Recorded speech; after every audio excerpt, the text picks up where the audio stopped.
Today on Dirt Nation, we're giving you Toyota owners our picks for the best and worst upgrades for third-gen Tacomas, so you guys can take your trucks and transform them into trail wrecking monsters. Let's get started.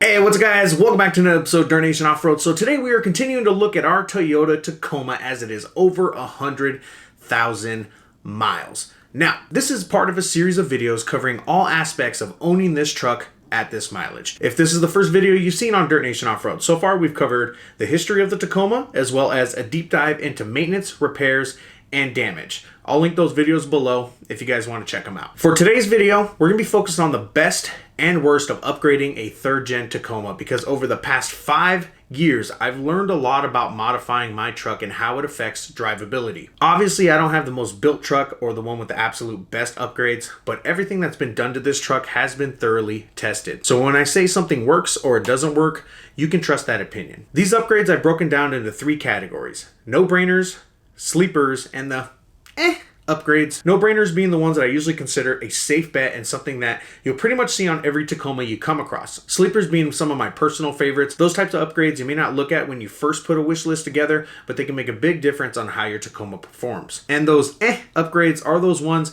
that people may put a little too much thought into. Maybe they're unnecessary, or I just personally had a bad experience with them. Either way, it's those upgrades that I generally don't recommend when I look at other people's vehicles. Now, before we get into the video, brace yourselves. We're going to run an ad here on Dirt Nation, but it's okay because we're going to be promoting these guys. These guys are pretty cool. So I want to take a second to talk to you guys about Patreon, because if you guys are looking for more access to the things that Dirt Nation does, Patreon is the best way to do that. We've been building a tight community on this platform, and I'm quite proud of that. The subscribers on Patreon help us continue to bring you guys our best content every week, and if you enjoy the things we do, I recommend you check out this platform and see if it's something for you. We post exclusive content on there, including extra runs besides the ones that we normally post on social media. These runs tend to be smaller and more personalized for the people there. Just this past weekend is a good example. We spent the weekend in Lytle Creek. Nothing fancy, just hanging out and getting to know the people on this platform. It was a really good time. I'll link Patreon down below so you guys can check it out if you're interested. All right, let's get into today's video. Starting with no-brainer upgrades, I'm going to go in order of importance based off my own opinion and experience. Keep in mind, this truck is a TRD off-road 4x4, so top of the line in terms of off-road features. Yes, there's a TRD Pro, but I'll be honest, it is a huge waste of money over the TRD off-road, especially if you plan on changing suspension, wheels, and tires. My point is, if you're watching this video to build your Tacoma, but you have one of the trim levels that's lower than the TRD off-road, you're going to be missing the rear locker as well as some of the off-road features such as crawl control and MTS. Now, these trucks come pretty capable from factory, but I believe there's some things that need to be done right away to get some serious trailing. That being said, the top of my list for no-brainer upgrades on these trucks is rock sliders. If you get a Tacoma and you plan on doing any kind of off-roading, I'd start with rock sliders because they're going to go a long way to protecting your vehicle. These trucks have a pretty long wheelbase and it puts the body at risk in a lot of situations. As of this video, none of the trim levels from Toyota come with rock sliders.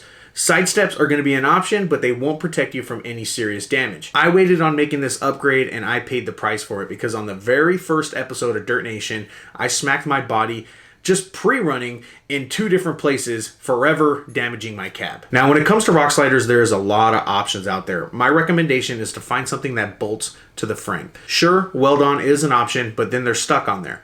Also, you're going to need a solid kick-out because it's very important on sliders because it's going to keep the backside protected when pressed up against a rock. I'm currently on my second set of sliders, the first being a prototype model from Relation Race Wheels. I beat those up for a couple years on a lot of trails and they handle it pretty well. My second set are from an independent fabricator, OffRoad Apprentice. These ones are a little better suited for my Tacoma's current build. Having fiberglass fenders and a wider stance, I wanted sliders that stick out just a little bit more so I can continue protecting the body. Dan with OffRoad Apprentice did a great job of customizing these to fit my Tacoma's build. I'll leave his info down below in case you guys are interested. But sliders are super important. I'd put them at the top of your list when building your truck. Up next, we'll talk about suspension upgrades, and with that, I'm going to include tires, gears, and lockers, because they should all be considered together when you're building your truck. Now, one of the beneficial things about these Tacomas is the aftermarket support with suspension. Anything from spacer lifts to long travel can be found from a lot of different companies. It's a double-edged sword though, because without knowledge, it can be overwhelming when considering all the options and where you might want to start. The number one recommendation I can make is do research. You watch this video, great.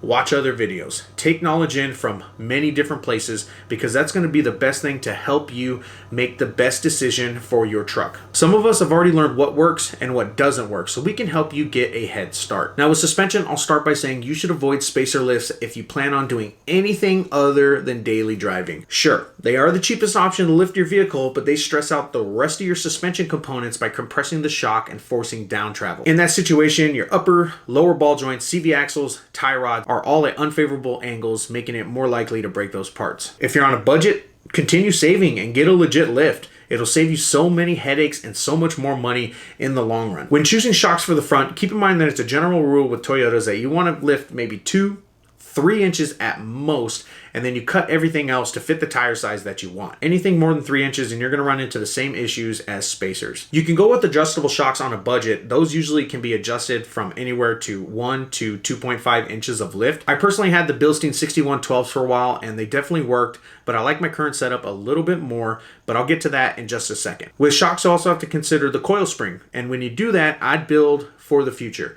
If you know you're gonna have a front bumper and a winch and a lot of weight in general, I would get a heavy duty coil spring. The issue I had with my Bilsteins is I only had a 600-pound spring and it tended to sag a little bit with all the weight. Now I use a 700-pound spring on my coilovers and I don't have that issue. Currently I'm running coilovers from King, and is by far the best shocks that I've had on this truck. Coilovers can be expensive, but there are so many benefits over other shocks. They're adjustable, they're rebuildable, and most of them come with reservoirs so they don't heat up so quickly with use. Now the other thing to consider when lifting your vehicle is control arms. Upper control arms you definitely want to change when you're lifting more than 1 inch, maybe 2 inches. The reason is the extra height will put more pressure on the upper ball joint.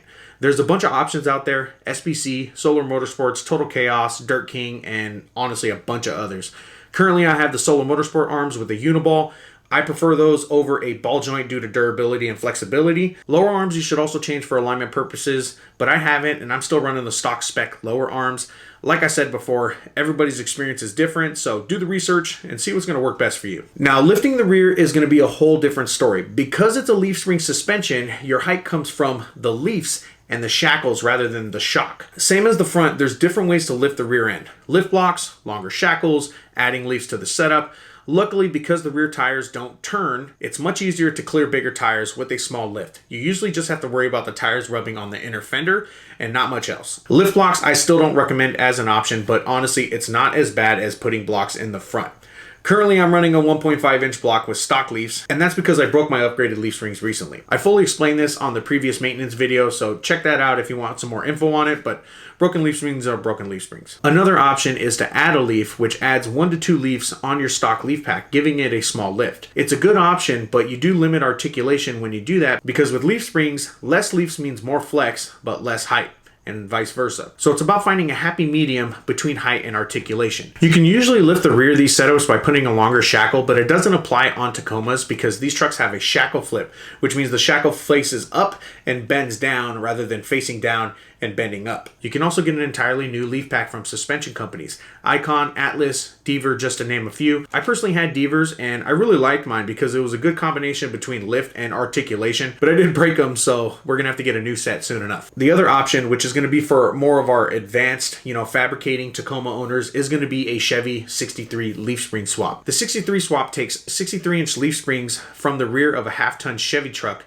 and you fab them to work on Toyotas. It is very popular on old Toyotas. We've actually done it to Winchers, our 88 Toyota pickup, and they make all the difference. Good lift, good flex with a smooth, soft ride. It requires a good amount of fab work for these trucks, but I've already seen it done on third gens and you can find write-ups on different forums. Last part I'll mention for the rear is shock hoops. These are super important if you're trying to get a little more flex out of the rear because shock hoops relocate the upper shock mount higher, allowing you to run a longer shock. A few companies make these. Mine are DIY ones from Solo Motorsports. These allow me to run a 10-inch king shock in the rear, but with a little adjustment, I could even fit a 12-inch shock. Okay, moving on with no-brainer upgrades, a Regear is something every Tacoma should have, especially if you're going to run bigger tires. When deciding on what gear ratio to run, consider the future. Regear for what tires you want, not necessarily the tires you have now. Because if you're going to run 35s or bigger, 48s, 529s is going to work best for you. If you're sticking to 33s, then 456, maybe 488s is going to do the trick. Just know that the higher number for the gears is the lower the gearing will be, meaning you're going to have more power on the low end, but it will limit your top speed. My Tacoma has 529s on 35s because I just wanted the lowest possible gearing for crawling. But if you aren't planning to rock crawl a lot, you may not need that low of gearing. Next, lockers are a great upgrade for any off-road vehicle. With Tacomas, TRD Off-Road, TRD Pro models come factory with an electronic rear locker, which honestly will get you through 80% of situations. And then throwing in off-road modes like crawl control, MTS, it's going to cover you beyond that. Now, if you talk to most Tacoma owners, they're going to frown upon crawl control like it's some kind of cheater button or it's for wussies or whatever the hell they're going to say.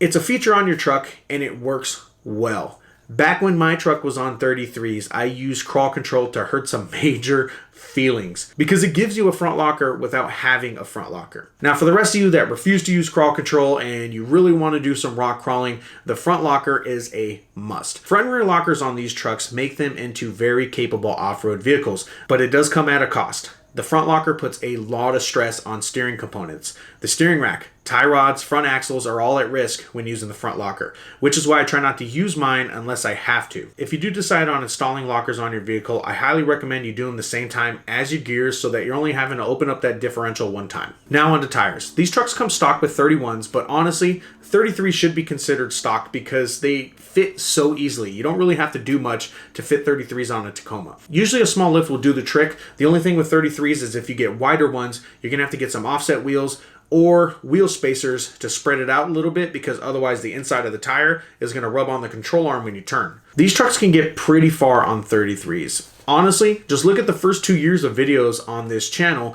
This Tacoma was on 33s and sending it all over the place. Yeah, I didn't do all the trails that I'm doing now, but I did get pretty far with what I did. Now, once you start getting into stuff with huge rocks, deep ruts, your chances of turtling are going to go way up with 33s, which is why most of us run 35s on our Tacomas. Now, it does take a little bit of work to make them fit, but if you're already building the truck correctly, it doesn't take much to clear 35s. Besides all the normal lift stuff, offset wheels, and control arms, you're going to need to do the body mount chop or body relocation in order to clear bigger tires. I did the chop and I still rub in reverse, so relocation is probably a better option, but either is going to work in the long run. In all honesty, I feel like 35s are perfect on these truck and it's pretty much all you need to hit some serious trails. Yeah, you're going to struggle with some gnarlier trails, but I mean, look at what you're wheeling here. This truck isn't designed to go on these types of trails. So that's what's cool about it. If you show up and you embarrass some Jeeps or you embarrass some crawlers because you can keep up with them, that's the novelty of rock crawling a Tacoma, right? So I think these trucks do well on 35s. 37s is a different story. I'm going to mention that a little bit later in the video. I have some opinions on running 37s as well as bigger tires, but we'll move on to the next thing and we'll get to that later. Continuing with no-brainer upgrades, you can't go wrong with bumpers, and there is countless options for bumpers out there from so many different companies. All I'll say is high clearance for the front and the rear is super important. For me, I feel like the rear is a little bit more important, but that's just because I spent so many years with a stock-ish bumper and I dragged my butt on almost every obstacle I went down. I recently got a high clearance bumper from JM Fab and that thing is so cool. I don't drag butt nearly as often, and even if I do, it's well protected underneath there. A high clearance front bumper is also very important for approach angle, and a winch is going to be very important for these trucks because they tend to high center with their long wheelbase. And then with any bumper that you get, I would make sure that there's reinforcements to the frame just to be on the safe side. That way you can have peace of mind when you're winching, recovering somebody, or even towing. Lastly, for no-brainer upgrades, I'm going to mention all the stuff that any Tacoma trying to hit hardlines should have just to cover the weak points on the truck. And those things are as follows: full skid plates, spindle gussets, cam gussets, double shears, front diff reinforcement, exhaust relocation, hanger upgrades, and needle bearing replacement. A few of these I did talk about in the maintenance video, but there's plenty of info out there on this stuff and why it's a good option, so check it out. Next, let's talk about sleeper upgrades. These are some of my personal favorite upgrades on my Tacoma. Not necessarily the most important, but they have their place on this build. First sleeper is the Sibibuilt. It's pretty well known that these trucks are gutless in the engine and transmission department. The throttle tends to lag when you punch in. Also, the transmission will hunt for gears on the highway, meaning you almost never use your sixth gear, especially if you have bigger tires. Overall, just makes these trucks less appealing as a daily driver. There's a couple ways people choose to remedy this. The older third gens come with the transmission update that can help them out a little bit. There's also a pedal commander that tricks the computer and makes the throttle a little bit touchier. Now, Regear is a real solution. It'll help you with all this stuff, giving you more acceleration at the bottom end and allowing you to use your sixth gear at about 50-60 miles an hour depending on your gear ratio. But like I said before, this limits the top speed, so the best option that I found so far is the tune. There's a few options out there to tune these Tacomas. I've driven one of these trucks with the OTV tune, and honestly I wasn't very impressed, so I stayed away from tunes for the longest time until I started hearing about a tune from a shop in Santa Ana, and that is Sibibuilt. I heard so many great things about this tune on social media from other Tacoma owners that I felt like I needed to check it out. So I took the truck out there, got it tuned. They updated the transmission, and they also customized the tune to fit my tire size, my gear ratio, as well as the 91 gas that I use for this truck. First test drive, I was blown away with how this truck handled. Even with gears and a pedal commander, at that point I was content with how the truck drove. The Sibibuilt somehow made it all so much better. It felt so much more natural, no more lag, no more inconsistent shifting from the transmission. It even helped bring up my top speed a little bit after it dropped with the Regear. Even when off-roading, I noticed a difference. Usually with these Tacomas, if you punch it in 4 low, it's going to shift and you're going to lose power. That happens a lot less now, and I stay within the power range, allowing me to send it properly. Granted, if you send it properly, you're more likely to break some parts, but that comes with the territory. Now, at least the option is there. If I know that I want to punch it in 4 low and just keep it in 4 low and send it up an obstacle, I know I can do that. With all that said, the Sibibuilt makes all the difference with how this truck drives, and that's why it's one of my favorite upgrades for the Tacoma. So I'll link all of Sibibuilt's info down below so you guys can make an appointment with them and get your trucks tuned. Next sleeper upgrade is one that I actually don't have anymore, and that's the Snorkel. So one of my first upgrades to this truck was a Safari Snorkel from ARB. I had it on the truck for a few years, and last year when I went to Fiberglass, I had to get rid of the Snorkel. The Snorkel is a pretty interesting upgrade because it's pretty popular among Tacoma owners, but I think that's mostly for the looks, which, I mean, it makes sense because the Snorkel looks badass on built Tacomas. Definitely can't deny that. But me, I enjoyed it for its function. First of all, we all know snorkels give you more traction. Hashtag snorkel gang. The real ones know about that one. But in reality, I found my air filter getting dirty a lot less when I had a Snorkel, especially compared to now, because with the fiberglass, there's no inner fenders, so dirt goes straight to the airbox. With the Snorkel, all of that gets redirected to the top of the cab, so when it's pulling air from up there, you're supposed to be getting cleaner air and colder air. The other benefit to the Snorkel is it adds an extra layer of protection from hydrolocking. With air being pulled at the top of the cab, you can theoretically sink the truck underwater up until that point, and the motor should be fine. Now, there's a lot more to it than that. So don't take what I said and go sink your truck underwater, because that's not how it works. But I'm just talking about theoretics, right? If your air's up here and this is where it's pulling from, you don't have to worry about getting water inside your engine. There's been 2 times that I've put this airbox underwater with the Snorkel, and both times the motor didn't get any water inside. I drove through a deep puddle in Azusa in the very first trip that I had the Snorkel, and then the other one is the infamous King of the Hammer sink where I put the truck pretty much underwater. Honestly, I believe in both of those cases, not having a Snorkel would mean a dead motor for Dustin, which means no more Tacoma for me. The Snorkel is a solid upgrade for any Tacoma, especially the built ones. It just looks dope and it has a good function. So maybe, just maybe someday, I'll figure out how to put a Snorkel on fiberglass, or if I want to get real rowdy, I can pull the old fenders out of the garage, throw them on the Tacoma, and we'll rock it how we used to. But Snorkel's a decent upgrade. Check it out. Next sleeper upgrade is one that would be good for any rig, and that's a radio. So having a radio is super important for any outdoor activities, and it's no different for off-roading. Being able to communicate with those in your group helps so much with safety, moving a group efficiently through the trail, or just having fun. On our trail runs, there is a healthy amount of banter over the radios, making the whole experience that much better. Now, as somebody that leads a lot of groups, having a good radio is super duper important. In the Tacoma, I have an old Kenwood race radio that a friend gave to me, and I gotta say, this thing is awesome.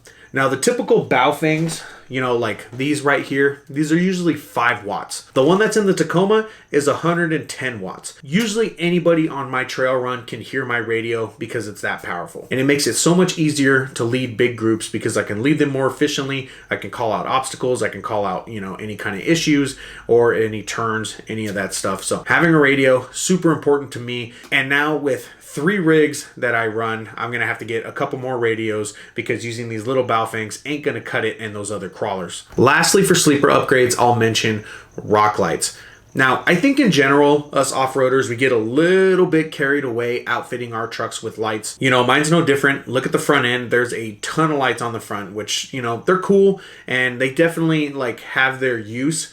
But I think I want to make a special mention for rock lights because they have a good function for me in multiple areas. The ones I have are Western rock lights, and they don't like have any fancy, you know, color changes or anything. It just emits white, bright light, which is perfect for me because it makes our night videos so much cleaner with shots of the Tacoma.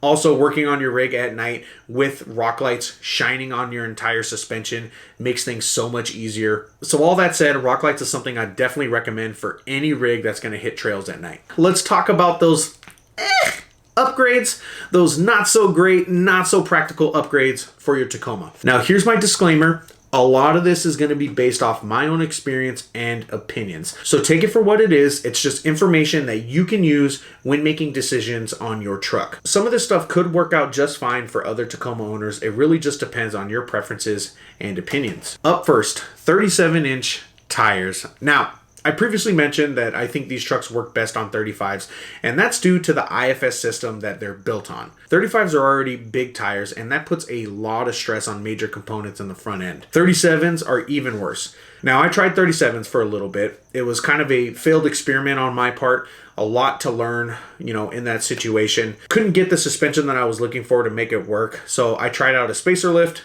which is why I don't recommend spacer lifts. It was just bad all over. Within a week, I tore a boot on the CV axle and both my tie rods needed replacing. And that thing rubbed as soon as you turned it. So I could forget about wheeling the truck. Daily driving was just already bad as it is. Now, obviously mine is a extreme example of how not to put 37s on your truck, but you can tell from seeing other people's builds, you have to do a lot of work and you have to spend a lot of money to comfortably fit 37s on these Tacomas. At a minimum, you're gonna need a long travel kit to get the tire as far away from the body as possible, helping you turn those huge tires. Also, you're gonna have to look at cutting into the firewall in order to make sure that that doesn't rub at all. Now, there are kits that are designed to fit big tires on these trucks. Solar Motorsports XLT, Marlin Crawler, Rock Crawler, long travel kits are great options to clear huge tires and make these trucks into, honestly, monsters. You know, a good example is one recently, Dirt Lifestyle Nate just built a Tacoma using the Marlin Crawler kit, and I think he's on 38s, Patagonias, and the truck is a beast. But the thing is, when you use one of these kits, you're going to be spending some serious change. And I personally priced this stuff out last year, and when I did, it occurred to me, why invest so much money into an IFS system just to be able to keep up with Jeeps on the rocks? For my money, I'd rather build something that's dedicated to rock crawling, or you can save a little bit extra and put a Dana 44 underneath this Tacoma. At least then you're gonna have much better flex than any IFS system, and you're gonna have a beefier ring gear in the front to handle those big tires. Because consider this, even with these long travel kits and rock crawler kits and everything on this IFS system, you still have an 8-inch ring gear in the front.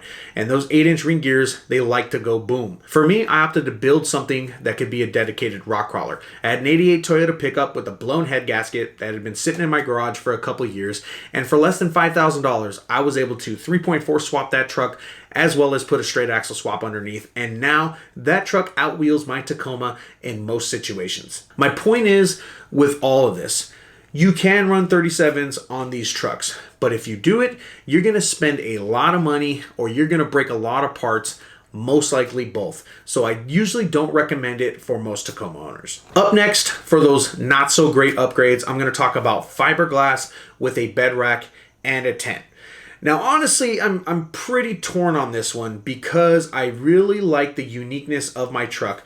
It's a cool tribrid of rock crawling with a little bit of overlanding and some pre-runner influence, but I know the fiberglass is not happy with the weight that it has on top. And I'm sure when this wrap comes off eventually, we're gonna find some stress fractures on the glass. I'm gonna keep running it this way just to see how it goes in the future. But for you guys that are interested in maybe doing the same, just understand that it's gonna carry some risk. That fiberglass probably isn't gonna hold up too well to having extra weight on the top like that. Next on the list of not so great upgrades is the grill insert. I really wish Toyota did a better job of building the front ends on these trucks because they are just so darn fragile. Even stock, these plastic front ends tend to break down with abuse. When you add a metal grill insert with lights, it's so much worse. The front end on my truck just looks sad because it sags with all the weight of the grill. I actually like the grill and the look of it a lot. It's a quality product, but it does contribute to an already annoying issue with these Tacomas. Last item for those upgrades is the Diff Drop. Now, the Diff Drop is little metal spacers that go in between the frame as well as the mounting points for the front differential. And they're meant to fix the angle on your CV axles when you lift the truck. I've personally gone back and forth installing and uninstalling my Diff Drop on this truck for years, and I've come to the conclusion that I just don't need it. I currently have my coilovers cranked up pretty high, and the CV axle angle isn't that bad, you know, when it sits, and then even at full droop, like the tires don't bind when they spin or anything like that. So that's why I feel like current setup, I just don't need it. Plus, lowering your diff means you got to put spacers on your skid plate to make it all work, which kills your clearance. Now, I'll say I am glad that I have the Diff Drop, and it's very, very simple to install. It takes less than 20 minutes to put it on the truck. So if for some reason I ever need to put it back on there, I have it. But for the meantime, there's no reason that I need to use it. Now, for you guys, if you want to check if you're going to need a Diff Drop on your current setup, it's pretty simple. Jack up the truck in the front end and just make sure the tires are at full droop. Spin the tire. And if the tire does a complete revolution without binding or making noise or any of those things, you most likely don't need a Diff Drop, and I think you're going to be fine. That's pretty much all I got for this video. Now, there is so much that goes into upgrading and modifying these third-gen Tacomas. So hopefully you learned some good lessons that's going to help you when you're building your trucks. If you have any questions or comments, make sure to shoot them below and we'll get you guys squared away. Next 100K Tacoma video will be a full ownership review where I'll be bringing all the information from these previous videos together to give you guys a realistic look at what owning a third-gen Tacoma is like as a daily driver as well as a trail rig. Good or bad, there's a lot to say about Toyota and their place in the market and the trucks that they make. So you definitely don't want to miss that video. Make sure to subscribe so you catch all the action. But we are all done here. I want to thank you guys for watching. Make sure to subscribe to the channel. Follow us on Instagram, Facebook, YouTube, and Patreon. You also hit us for shirts, hats, hoodies, and all those other goodies. dirtnationoffroad@gmail.com. We actually just launched brand new shirts. These things are sick. I'm not going to show you the back because I'm not getting up right now. But hit us up for those and all this other good merch. But thank you guys. We will see you again next time.